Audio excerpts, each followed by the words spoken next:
Ah, mais quelle semaine, hein? Quelle semaine riche en coups de poker, quelle semaine riche en bluff, quelle semaine riche en manipulation de l'opinion publique, quelle semaine riche en pression psychologique pour obliger le peuple haïtien à accepter une invasion illégale.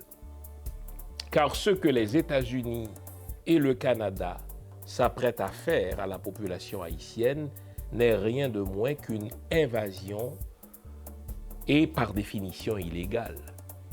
Évidemment, le Canada en est à trouver un mot, un terme approprié pour éviter le mot intervention, pour éviter la formule intervention militaire, car c'est une formule qui est devenue toxique par leur faute, car quand vous dites intervention militaire à un Haïtien, mais s'il a un revolver, il le tire tout de suite parce que intervention militaire, depuis 1915, est liée dans l'imaginaire haïtien au vol, au pillage, au viol, à la pédophilie, à la déstabilisation de l'État haïtien, en sorte que le Canada et les États-Unis, car c'est d'eux qu'il s'agit, ne savent plus à quel saint se vouer, ils ne savent plus vers quel mot se tourner dans leur dictionnaire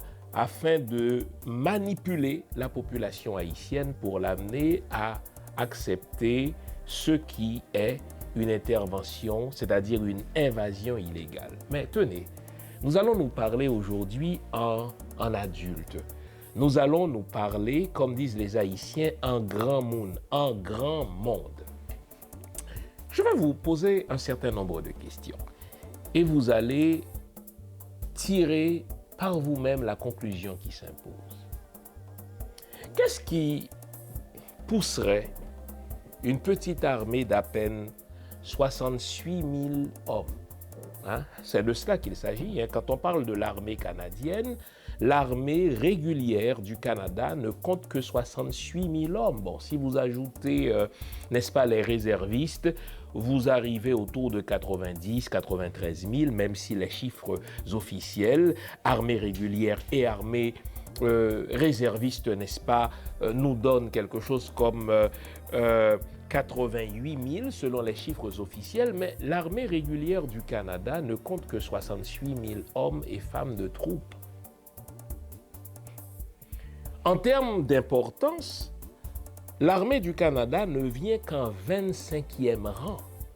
C'est-à-dire, c'est une petite armée, que ce soit au niveau du nombre, que ce soit au niveau de son importance, si vous la comparez cette armée-là à d'autres armées dans le monde, eh bien, selon les chiffres officiels, selon la classification officielle, l'armée canadienne n'arrive qu'au 25e rang.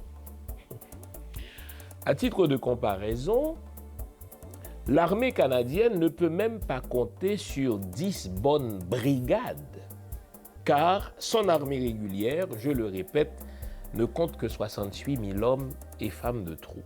Donc c'est loin derrière des puissances comme les États-Unis, des puissances comme, n'est-ce pas, la Russie, cela va sans dire, comme la Chine, comme l'Inde, pour ne citer que ces pays-là. Mais posons-nous la question. Qu'est-ce qui motive le Canada, qui ne dispose que de 68 000 hommes de troupes dans son armée régulière, à envoyer des soldats dans un pays qui ne lui a pas déclaré la guerre, dans un pays qui légalement ne lui demande rien, je dis légalement car Ariel Henry n'a aucune légitimité légale. Poussons encore plus loin notre réflexion. N'oublions pas le contexte de géopolitique internationale. Techniquement, le Canada est en guerre en Ukraine. Le Canada est l'un des pays les plus engagés dans le conflit russo-ukrainien. Le Canada envoie des armes, le Canada envoie des équipements militaires en Ukraine, le Canada entraîne des soldats ukrainiens pour qu'ils puissent faire face à l'armée russe. Et dans un contexte aussi volatile que le contexte de la géopolitique internationale, le Canada, qui ne peut compter que dans son armée régulière que sur 68 000 hommes et femmes de troupes, eh bien, toute personne raisonnable, tout général, tout stratège, tout tacticien dirait clairement au Premier ministre Trudeau, dans un contexte aussi volatile que celui dans lequel nous vivons, dans un contexte où le Canada est très impliqué et très engagé dans le conflit russo-ukrainien, il n'est pas prudent d'envoyer ne fût-ce que 10 000 hommes de troupes dans un pays qui ne nous a pas déclaré la guerre, dans un pays qui ne nous demande rien, car si on envoie ne fût-ce que 10 000 hommes et femmes de troupes en Haïti, il ne nous resterait que, bon Dieu, 58 000 hommes sur qui nous pourrions compter dans l'éventualité d'un éclatement, dans l'éventualité d'un débordement du conflit russo-ukrainien. Donc, du point de vue stratégique, du point de vue militaire, ce n'est pas une option prudente, ce n'est pas une option sage pour le Canada, qui n'est qu'une force moyenne, 25e rang parmi les armées du monde, d'engager plusieurs milliers de ses soldats en Haïti. Alors, essayons de voir, essayons de comprendre ce qui motiverait le Canada à dépêcher des milliers de soldats vers Haïti, le Canada qui n'en compte que 68 000. Éliminons tout de suite la notion de générosité. Éliminons tout de suite la notion de coopération. Éliminons tout de suite la notion de philanthropie. Non. Le Canada, contrairement à l'image qu'il projette de lui-même, n'est pas un pays généreux, n'est pas un pays désintéressé, ce n'est pas un pays philanthrope qui cherche la paix dans le monde, pas du tout, hein, ne nous trompons pas. Reprenez l'histoire du Canada et vous verriez que, en général, partout où il y a conflit, le Canada est présent. Et cela même lorsqu'il faisait partie du dominium anglais. Le Canada a toujours tenu à participer aux grands conflits mondiaux. Et pour que nous, les Noirs, on ne se trompe pas sur la vraie histoire du Canada, je dois vous rappeler l'expérience du Lesotho avec le Canada de Pierre Elliott Trudeau. Nous sommes dans les années 70, les années 80. Le Canada prétend aider le Lesotho, petit pays de l'Afrique australe. Sauf que, au terme d'une enquête rigoureusement menée, on a découvert que sur, soi-disant, chaque dollar donné par le Canada de Pierre Elliott Trudeau au Lesotho, il y a 70 cents qui reviennent au Canada. Et lorsqu'un journaliste d'enquête a posé la question à Pierre Elliott Trudeau, le père justement de Justin Trudeau, il lui a demandé, mais bon Dieu, vous prétendez aider le Lesotho, mais sur chaque dollar que vous donnez, entre guillemets, à ce petit pays africain, il y a 70 cents qui reviennent au Canada sous forme de service de la dette. Et sans se gêner, sans avoir honte de lui-même, Pierre Elliott Trudeau eut à dire, on n'a jamais dit qu'on était l'armée du salut, on n'a jamais dit qu'en aidant, on faisait de la charité. Et de là est née dans les relations internationales la formule que voici, souvent, dans ce qu'on appelle la coopération, c'est souvent le pays qu'on prétend aider qui aide le pays aidant.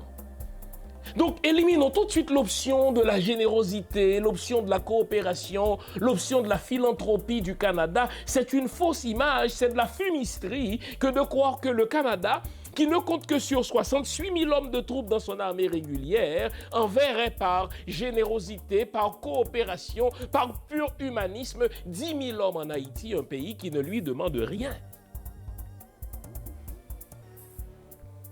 Si le Canada tient tellement à se rendre en Haïti, les amis, c'est qu'il y a des objectifs non avouables dans cette affaire. Il y a deux objectifs non avouables et nous allons en parler dans l'émission d'aujourd'hui. Si le Canada tient tellement à entrer en Haïti, malgré le fait, répétais-je, que Haïti ne lui a rien demandé, Ariel Henry ne représente pas le peuple haïtien. Ariel Henry est placé là justement par le co-groupe dont est membre le Canada, par un tweet. Oh là là! J'ai étudié en relations internationales, mais jamais n'ai-je lu dans mes livres que la communauté internationale, au fait, l'ensemble des nations malveillantes, pouvait décider de la légitimité de quelqu'un par un tweet. Eh bien, c'est ce qu'on a fait avec le peuple haïtien. Un tweet a décidé qu'Ariel Henry serait le Premier ministre. Un tweet a décidé qu'il serait l'interlocuteur légitime pour la communauté des nations malveillantes. Et un tweet déciderait que s'il nous demande quelque chose après que nous lui avons imposé de demander cette chose-là, eh bien, s'il nous demande quelque chose, nous allons lui donner cette chose. Mais Ariel ne représente pas le peuple haïtien. Et ce qu'il y a de plus frustrant dans cette précipitation du Canada, dans son engouement d'entrer sur la terre de Dessalines, c'est que les prétextes que le Canada se donne pour y entrer ne tiennent pas la route. Et nous allons voir que le Canada, au fait partie des problèmes. Le Canada fait partie de la problématique haïtienne. Donc, si on enlève l'option de la générosité, si on enlève l'option de l'humanisme, il reste deux objectifs non avouables que je vais exposer au grand jour aujourd'hui. Donc, nous allons nous dire les vraies affaires. Et pour que le Canada justifie son invasion illégale, eh bien, il n'est pas jusqu'à la manipulation de l'opinion publique haïtienne. Il n'est pas jusqu'à la torture, je vais en parler, n'est-ce pas, que et le Canada et les États-Unis utilisent pour taire ceux qui s'opposent justement à cette invasion illégale.